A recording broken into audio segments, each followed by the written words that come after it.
Welcome to the Live Well for Longer podcast, the podcast for people who want to learn the art and science of healthy aging and longevity. Join me, Sarah Liddle, a wellbeing science specialist and positive psychology practitioner, as I share the psychology and behaviors associated with longevity and quality of life. Let's begin.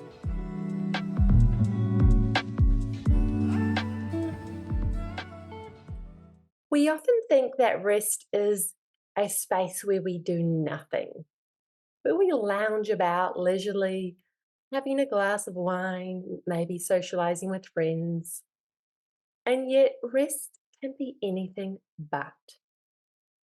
The benefits of rest are so varied and, like rest itself, multifaceted. When we are well rested, we have an improved memory. We are able to learn and memorize more. Our mood remains stable and our emotional well-being is heightened. So we have less of that roller coaster of emotion, those overwhelming highs and lows, and more of a stable emotional regulation effect. Our physical health is better. There is a tremendous effect between being rested and having increased physical health. I actually know this firsthand. Earlier this year, I was struggling to, lose weight. I wasn't necessarily trying to lose weight, but, a little bit, I guess. I started out as wanting to be fit, and then I realized that the scales weren't changing.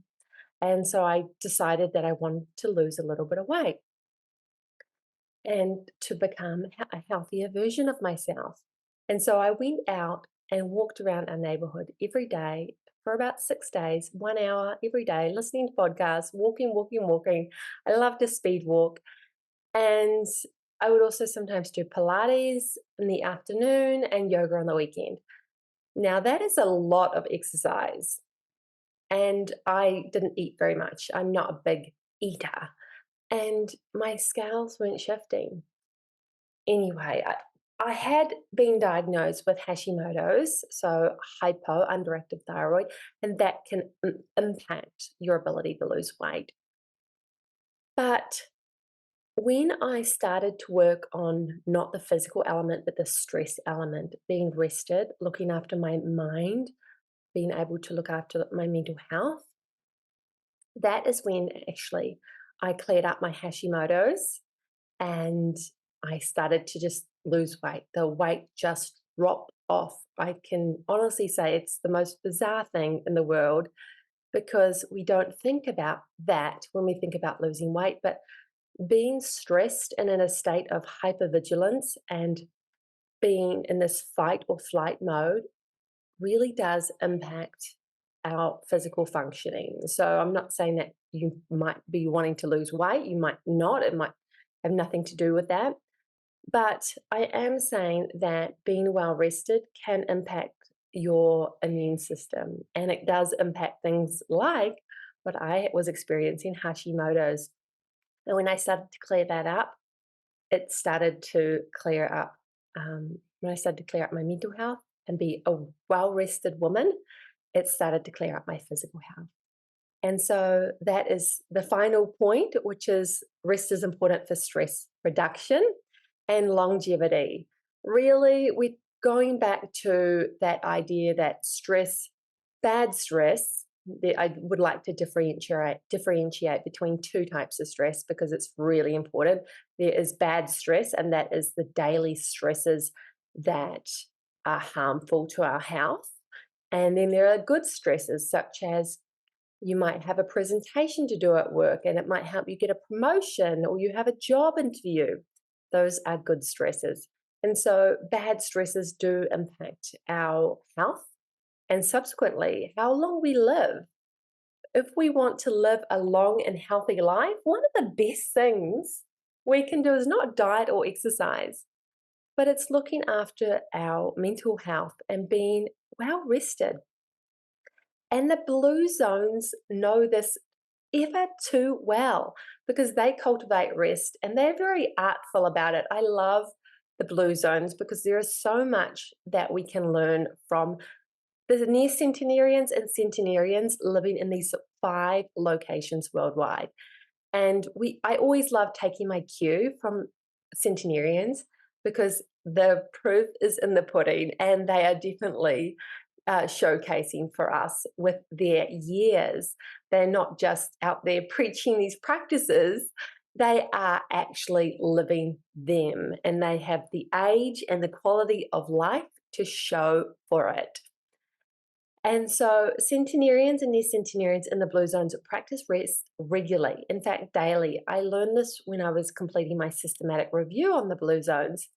They are very intentional about cultivating some practices that reduce stress. So whether they are swimming in the ocean or socializing with friends, each country has their own way of reducing stress, and each person has their own way of reducing stress. One of the key themes, though, is that they have incredible social bonds. So when they rest, they're not resting alone. They might be cultivating an activity with a loved one. They might be swimming in the ocean with a friend. They might be at a yoga class with some of the community members. And so cultivating a well-rested life doesn't have to be done in solitary. We don't have to rest at home. We can, in fact, go out and embody this strong type of social rest. In fact, I would highly recommend having many social activities in your week, even if you are an introvert like me, because those social bonds do strengthen and lengthen your lifespan. Now, before we dive into how do you cultivate specifically a well-rested life, I'd love for you to choose your intention. An intention is simply a thought of what we want to occur.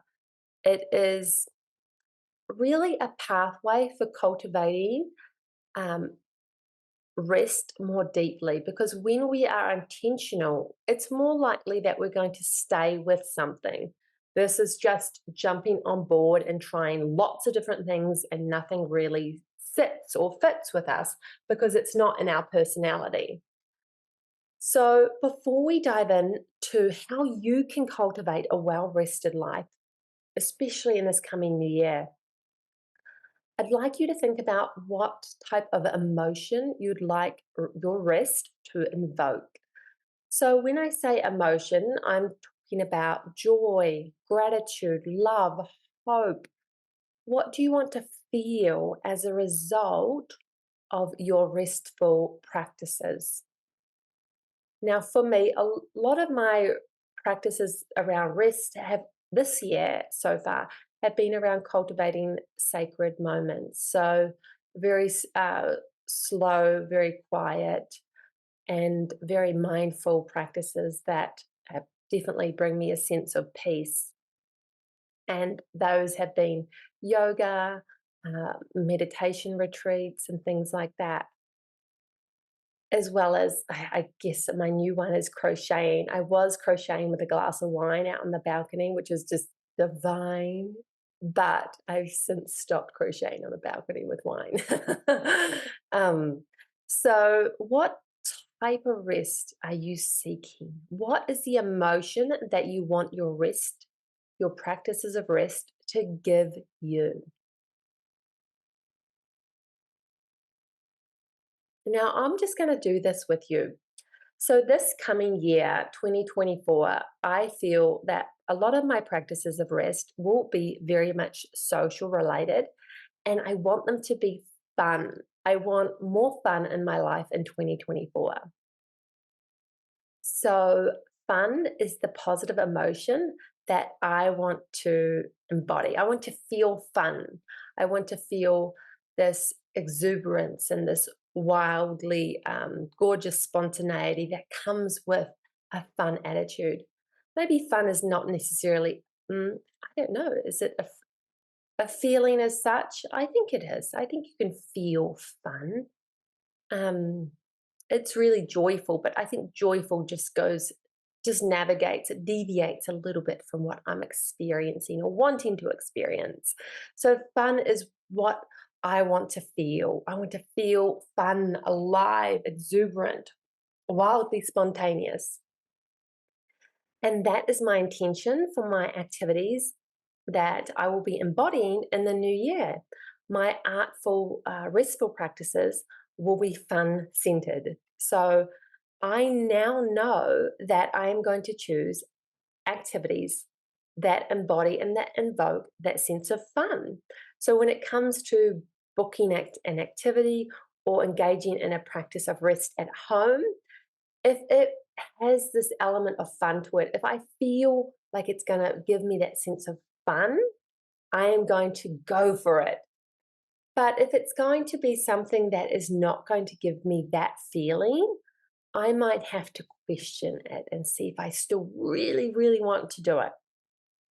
Okay, so after you have cultivated this sense of emotion that you want to embody, the next step is to look at the various activities that create a restful life.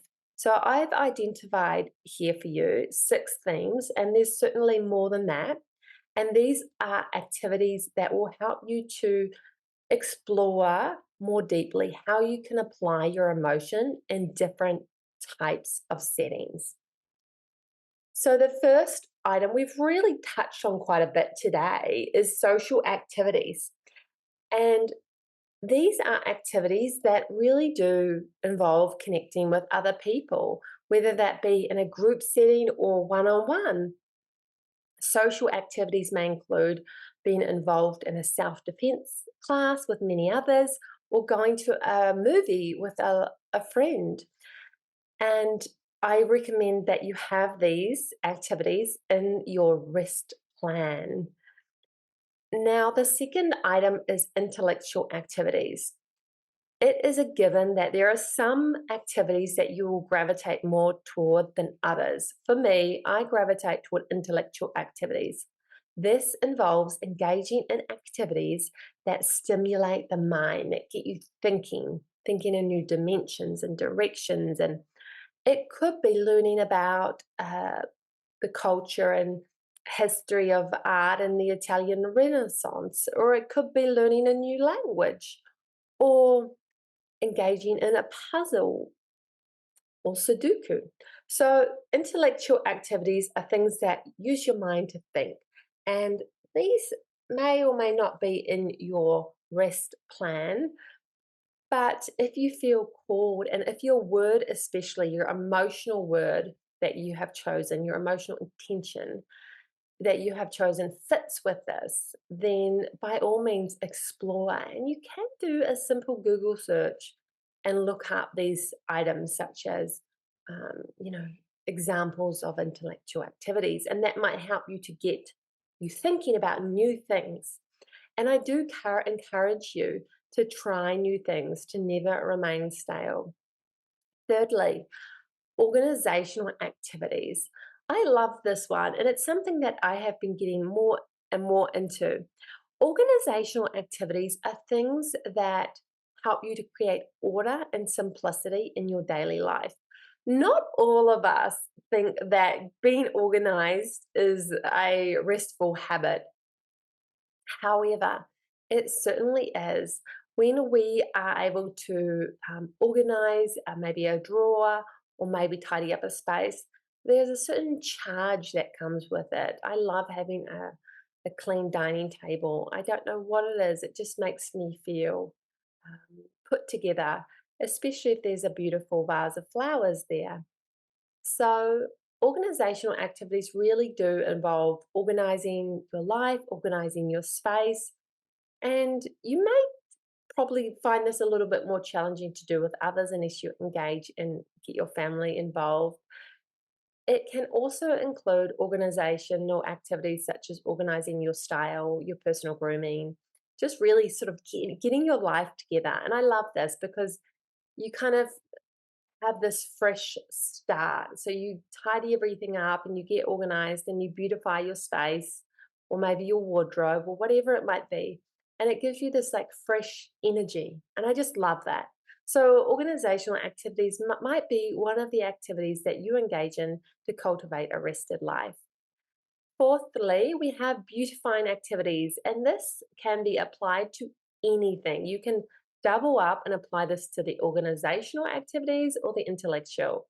But beautifying activities include enhancing your aesthetic environment.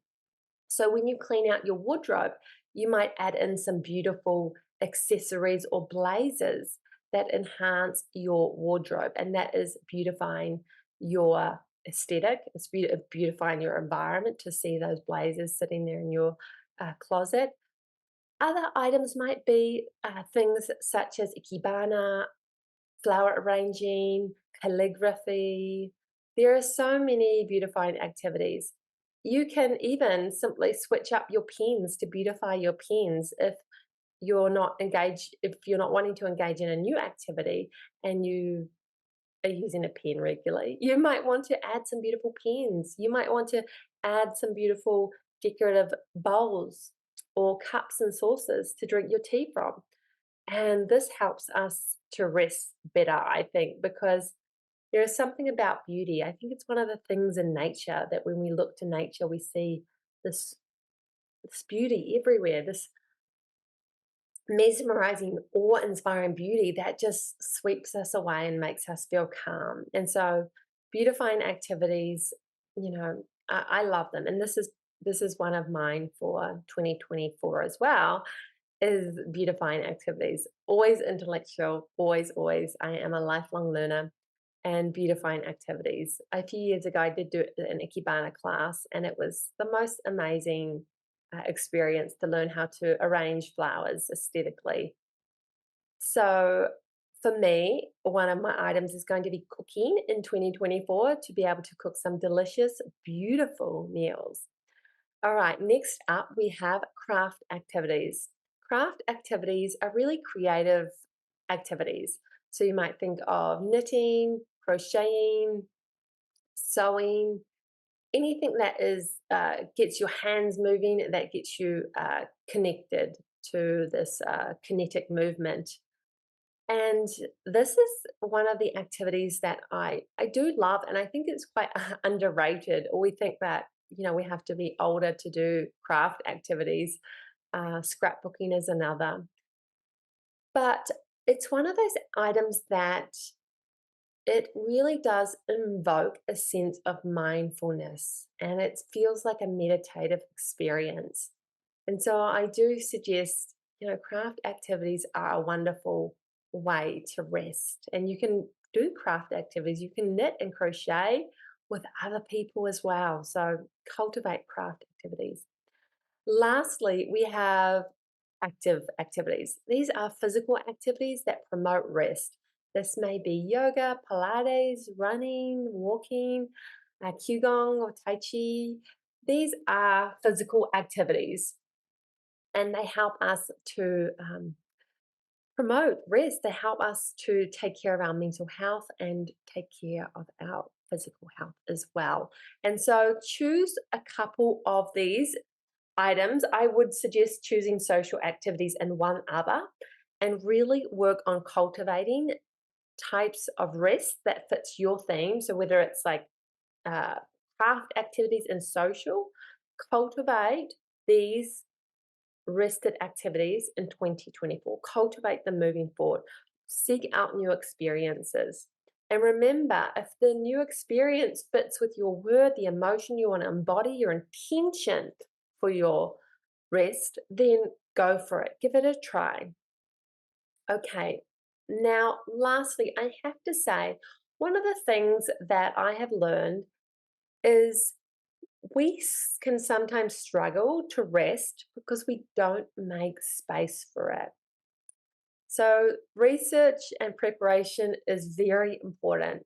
We can't just say, I'm going to cultivate a beautiful life, I'm going to have a beautifying activities that embody rest. and wait for them to happen because they're not going to happen. One of the things I think I'm really good at is getting out there and making things happen. And it frustrates me, unfortunately, when I see people who struggle with this because I really do think that you'll feel better when you do the initial research preparation and you go for it. So, firstly, research and prepare. Look around. What are activities happening in your local area? What are activities happening further away from you and then in your country? What about overseas? If you have the potential, research the activities, whether that be the beautifying activities, the organizational, and just find out, start gathering information, start gathering resources about the activities, whether they be classes or community involvement, volunteering experiences. Just start to seek them out because that will also give you more ideas as well. When you start to go to your activities and you engage in them, whether that be at home or whether you engage in them socially out in the communal space, you will find that people will give you more ideas. So, actually, 1 month ago now, I attended a psychology meeting with local psychologists, and I met some wonderful people there. And one of the gentlemen, he talked all about how he loves dancing and he goes to this incredible dance school. And at the end of it, he wrote on the napkin the dance school for us all. Um, and I took the napkin and I have it in my drawer. And I was thinking, when I got it, I was thinking, I'm probably not going to do this. And then this year, towards the end of the year, I decided that actually it's a beautiful activity, dancing. What could be more beautiful? And I decided I'm going to take up the dancing next year. And so you never know where activities will lead, what friendships you will experience with them. Now, if there's activities you find out there in the world and you think, oh my gosh, I would love to do this, but I don't want to do this by myself, ask friends. Even if you've met someone only once at a meeting and you have their Instagram, reach out and just say, hey, do you want to come and do this with me? People love getting getting asked to go to things. It's really quite sweet and it's very thoughtful.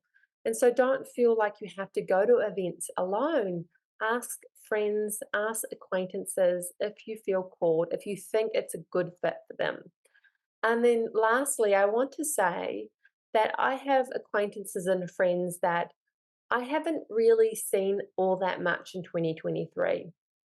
But I still reach out and ask them, hey, do you want to do this new Pilates? Hey, do you want to go to the movie with me? Hey, do you want to have a cocktail? This new bar. And I have had more no's than yeses because they're busy. They're working, they have a life. And that's completely understandable. But it doesn't mean that I'm going to stop asking.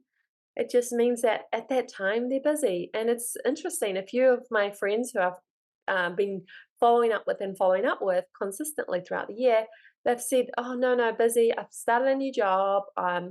There's always been one more thing." And so just this last month, I thought, okay, I have two tickets to see the Greek Islands movie.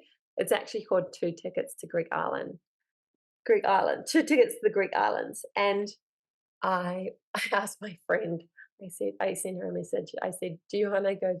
I have two tickets to the Greek Islands, but I had to put in brackets movies because I thought, oh my goodness, imagine getting a message like that. God, you'd be thrilled. And then you're like, oh, we're just going to the movies. And so, and I asked my friends, oh, this is a new cocktail, another friend, this is a new cocktail bar. Would you like to go with me? And I've been asking them all year, and I asked them the movies and the cocktail bar just recently, and they said yes. And so I think this is one of the things that I want you to remember is don't get caught up if you get a no. And then the other item that I'd like to share with you is don't get caught up if you can't go. don't feel like can't ever go. Earlier in the year, I tried about 4 times to go to a meditation retreat, and I booked in and I booked in and I booked in, and then I was sick, and then I couldn't sleep, and then I couldn't sleep the night before, so I was not uh, able to drive 3 hours to the location, and I had to cancel. And a few times I didn't even cancel. I'm ashamed. I didn't even email to cancel. I just didn't turn up because I was actually ashamed by the end of it.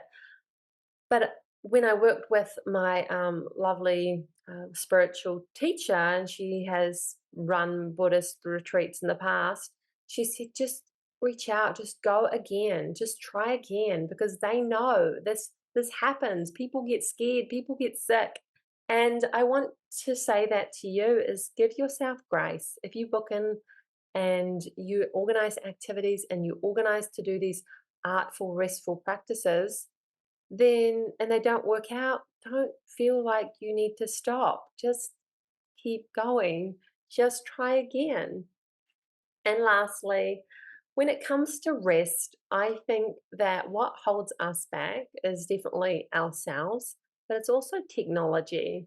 It's hard to rest when your attention is attentive to the phone and to your computer. And so when you can, if you're going out with a friend or you're engaging in these restful practices, turn your phone off, turn it on airplane mode, don't have your computer with you, really engage in them fully, because rest is not about projecting our energy outward into the screens. It's really about bringing our energy home. And that's what a good restful practice will give you. It will help you to bring your energy home so that you can launch anew when it comes to going out into the world and doing your everyday activities. So that brings us to the end of today's podcast episode. My goodness, there was a lot. We covered a lot. I think this is very much a topic I'm passionate about. I've been writing a book on rest for the last few years, and I'm currently editing it. It's very challenging, however. Um, but I will just recap briefly. So we talked about setting intentions, having an emotional word for the year, an anchor, and then having these different activities that you can be engaged with, whether that be the social or the intellectual or the craft. Cultivate rest in these activities, right? And if you want to start with one activity, like one theme, such as intellectual, start with one theme if it's too overwhelming, especially. And then we also spoke about making space for rest and reducing or refusing to go on technology. Okay, so that brings us to the end. My goodness, thank you. This was a great episode. I hope you enjoyed it. I just want to leave you with a quote. Seldom do we come to rest without heaviness. Comparison is but one guise that we learn to release through our quiet sanctuary of rest. So seldom do we come to rest without burdens, without heaviness. We come to rest with heaviness because rest helps us release it. So make space in your life this year to rest regularly. Like the blue zones, rest daily, and you'll feel better as a result, and your health will be better as a result. Thank you so much for tuning into the podcast. If you enjoyed this episode, please leave a review and let me know. And come on over and say hi on social. You can find me at Sarah Marie Liddle or the school at Positive Aging Institute. Thank you so much. As we conclude this Live Well for Longer podcast episode, we sincerely appreciate your presence on this journey. Your support fuels our mission, so remember to subscribe and leave your thoughts. And if you'd like to download a Positive Aging Manifesto with 7 traits to age healthy and happy, then visit positiveaginginstitute.com/manifesto. Until next time, live a connected and committed life.